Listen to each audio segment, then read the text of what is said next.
ఈరోజు daily నోట్స్లో number 1 సౌర పరిశీలన ఉపగ్రహం ఆదిత్య L1ను ఇస్రో ఏ రాకెట్ ద్వారా ప్రయోగించింది.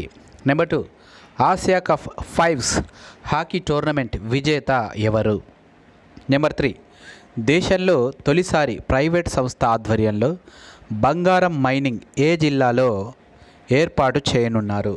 నెంబర్ 4 సహజీవనంతో వివాహ వ్యవస్థ ధ్వంసం అవుతుందని తెలిపిన హైకోర్టు ఏది. నెంబర్ 5 2080 కల్లా భారత్లో భూగర్భ జలాల క్షీణత ఎన్ని రెట్లు పెరుగుతుంది. నెంబర్ 6 రైతే రాజైతే వ్యవసాయం పండగే పుస్తకావిష్కరణ చేసింది ఎవరు. నెంబర్ 7 కోటక్ మహేంద్ర బ్యాంక్ తాత్కాలిక CEO MDగా నియమితులైనది ఎవరు. మొదలైన ముఖ్య ప్రశ్నలకి సమాధానాలు ఈరోజు డైలీ నోట్స్లో. సమాధానాలు మరియు వాటి వివరాల కోసం పూర్తి వీడియో చూడండి.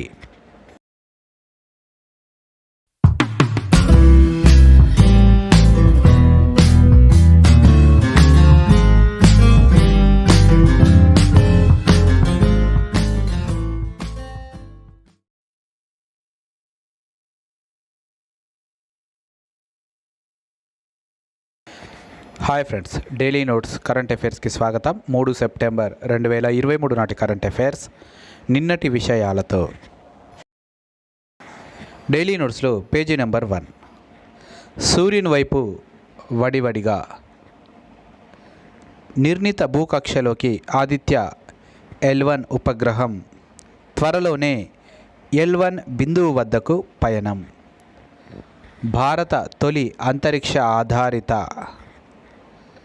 సౌర పరిశీలన ఉపగ్రహం ఆదిత్య L1ను నిర్దేశిత భూకక్షలోకి ఇస్రో విజయవంతంగా ప్రవేశపెట్టింది. తొలుత తిరుపతి జిల్లా శ్రీహరికోటలోని సతీష్ ధావన్ స్పేస్ సెంటర్లో షార్ రెండవ ప్రయోగ వేదిక నుంచి శనివారం ఉదయం 10:50 PSLV C-57 వాహక నౌక ఆదిత్య L1 ఉపగ్రహాన్ని తీసుకొని నిప్పులు నింగిలోకి తీసుకెళ్లింది.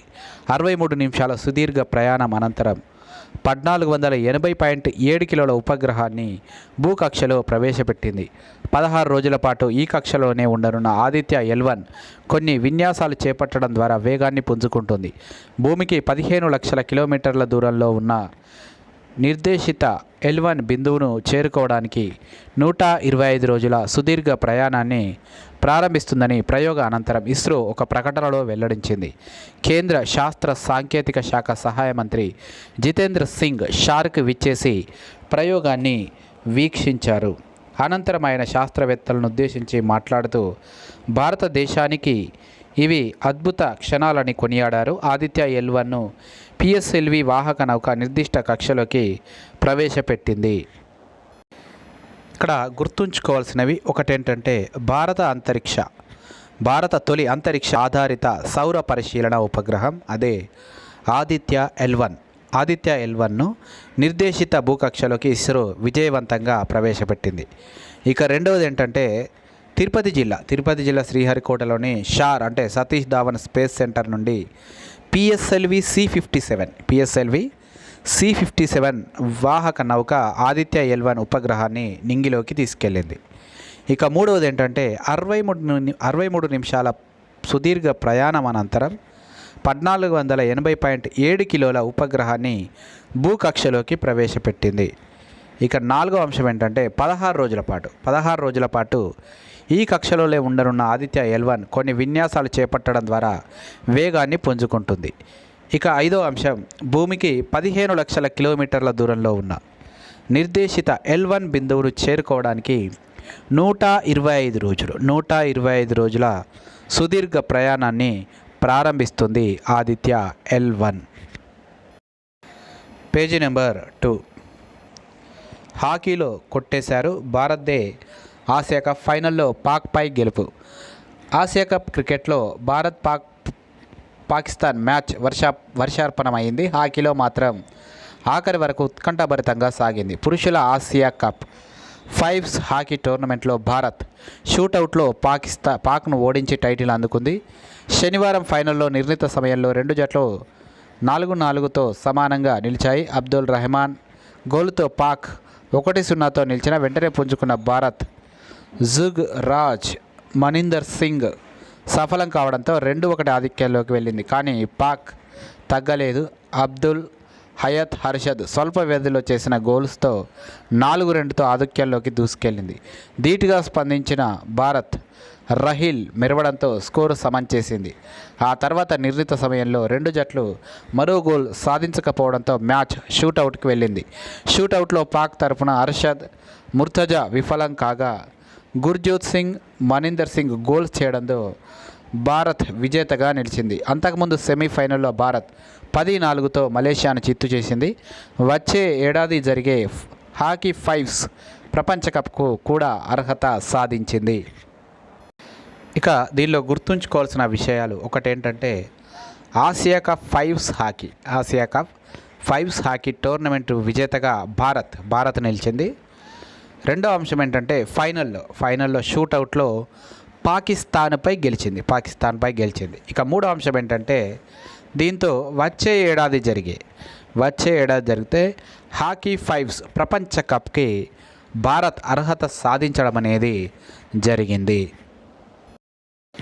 Page number 3. 200 కోట్ల రూపాయలతో బంగారు శుద్ధి కర్మాగారం. కర్నూలు జిల్లా తుగ్గిలిలో భూమి పూజ.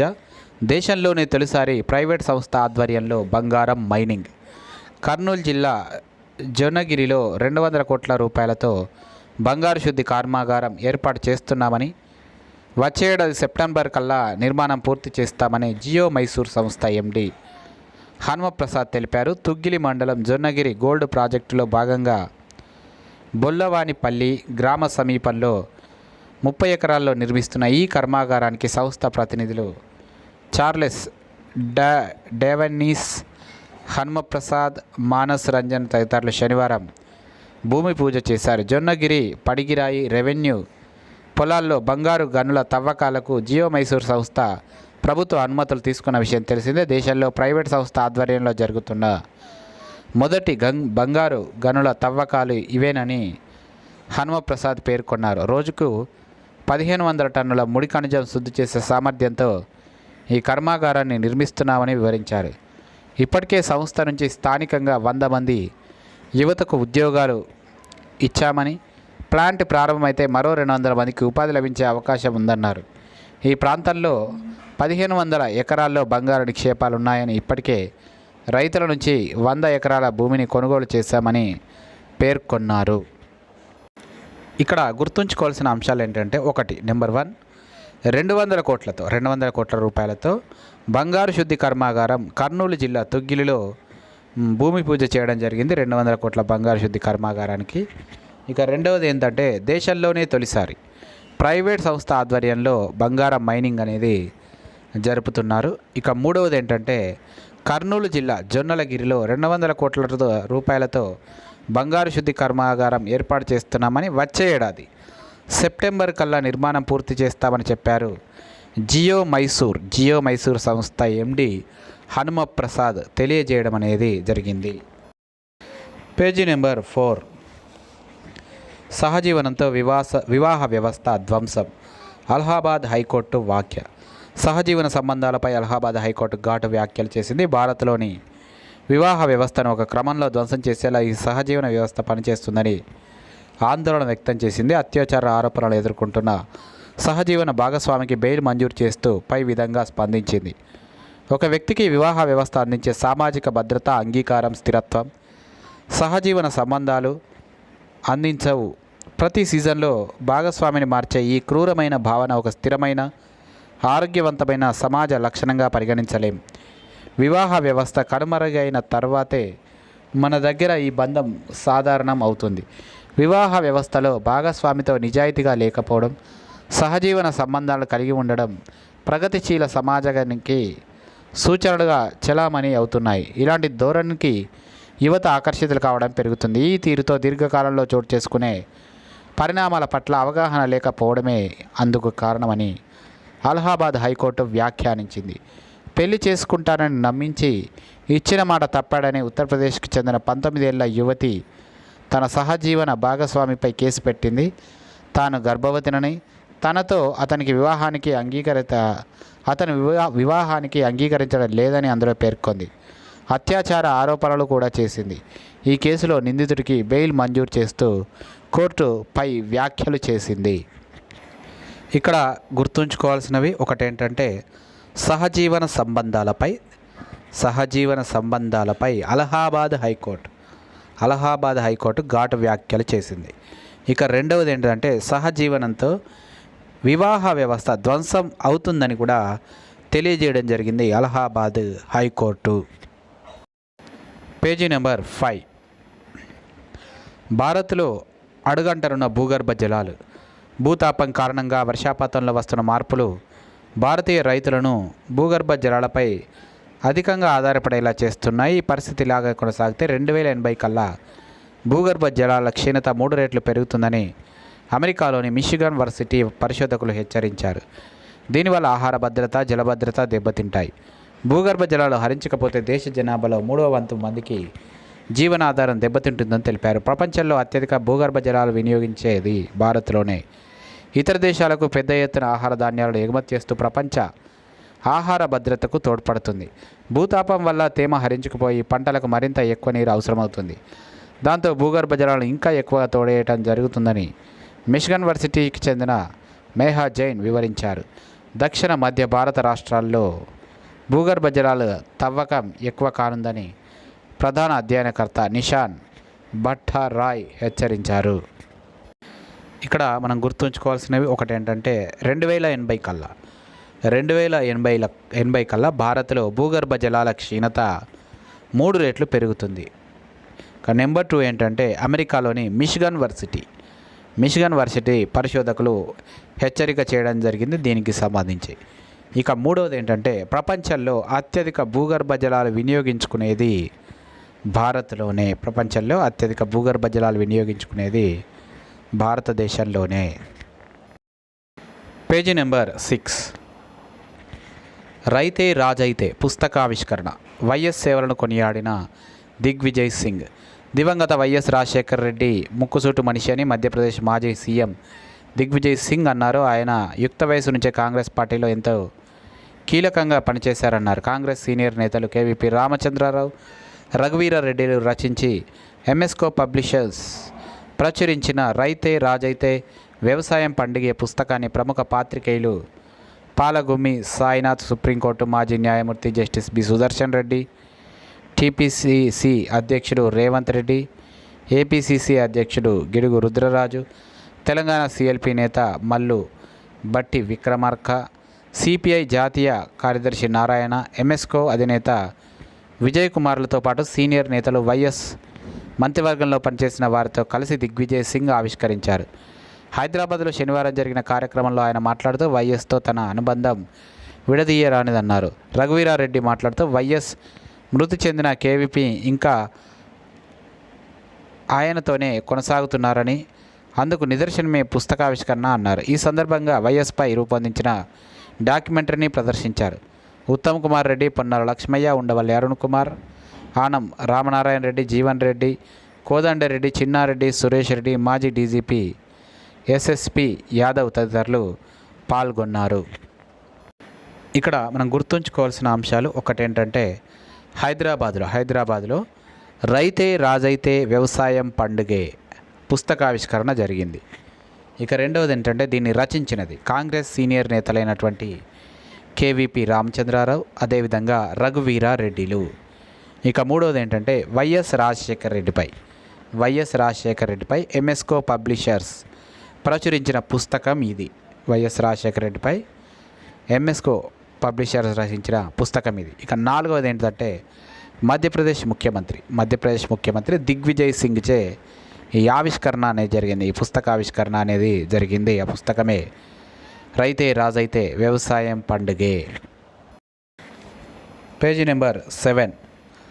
కోటక్ మహీంద్రా బ్యాంక్ సీఈఓగా ఉదయ్ కోటక్ రాజీనామా, దీపక్ గుప్తాకు తాత్కాలిక బాధ్యతలు.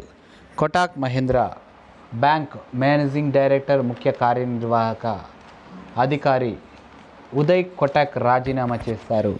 ఆయన రాజీనామా 2023 సెప్టెంబర్ 1 నుంచి అమల్లోకి వచ్చినట్లు ఎక్స్చేంజ్లకు కోటక్ మహీంద్రా బ్యాంక్ తెలియజేసింది. అయితే ఆర్బీఐ నిబంధనల ప్రకారం ఉదయ్ కోటక్ పదవీకాలం ఈ ఏడాది డిసెంబర్ 31తో ముగియాల్సి ఉండగా కొన్ని నెలల ముందుగానే ఆయన బాధ్యతల నుంచి వైదొలగడం గమనార్హం. ఈ ఏడాది చివరికల్లా నాతో పాటు చైర్మన్, సంయుక్త ఎండీఏల పదవీకాలం ముగియనుంది. మా తదుపరి ఆ బాధ్యతలను అప్పగించేందుకు చేపట్టే నియామక ప్రక్రియే నాకిప్పుడు ప్రాధాన్యాంశం. బాధ్యతల బదిలీ ప్రక్రియ సాఫీగా జరగాలని అనుకుంటున్నాను. అందుకే నాతోనే ఈ ప్రక్రియను ప్రారంభిస్తున్నాను.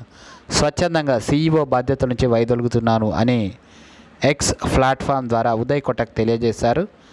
అయితే ఎండి, సీఈఓ బాధ్యతల నుంచి వైదొలిగినప్పటికీ నాన్ ఎగ్జిక్యూటివ్ డైరెక్టర్గా ఉదయ్ కొటక్ బాధ్యతలు నిర్వహిస్తారని ఎక్స్చేంజ్ల కోటక్ మహేంద్ర బ్యాంకు తెలియజేసింది. ప్రస్తుత సంయుక్త మేనేజింగ్ డైరెక్టర్గా ఉన్న దీపక్ గుప్తా డిసెంబర్ 31 వరకు తాత్కాలిక సీఈఓ, ఎండీగా బాధ్యతలు నిర్వహించనున్నారు. అయితే ఇందుకు ఆర్బీఐ బ్యాంకు సభ్యుల అనుమతి తీసుకోవాల్సి ఉంది. ఇక్కడ మనం గుర్తుంచుకోవాల్సినవి ఒకటి ఏంటంటే Kotak Mahindra bank CEO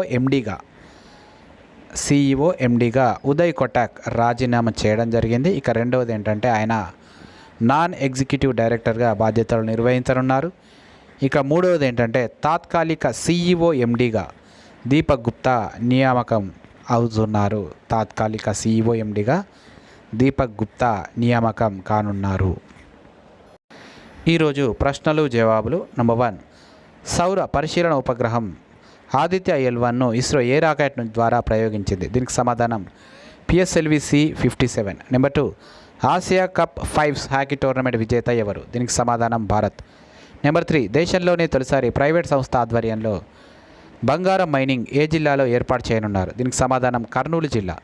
number 4, సహజీవనంతో వివాహ వ్యవస్థ ధ్వంసం అవుతుందని తెలిపిన హైకోర్టు ఏది? దీనికి సమాధానం అలహాబాద్ హైకోర్టు.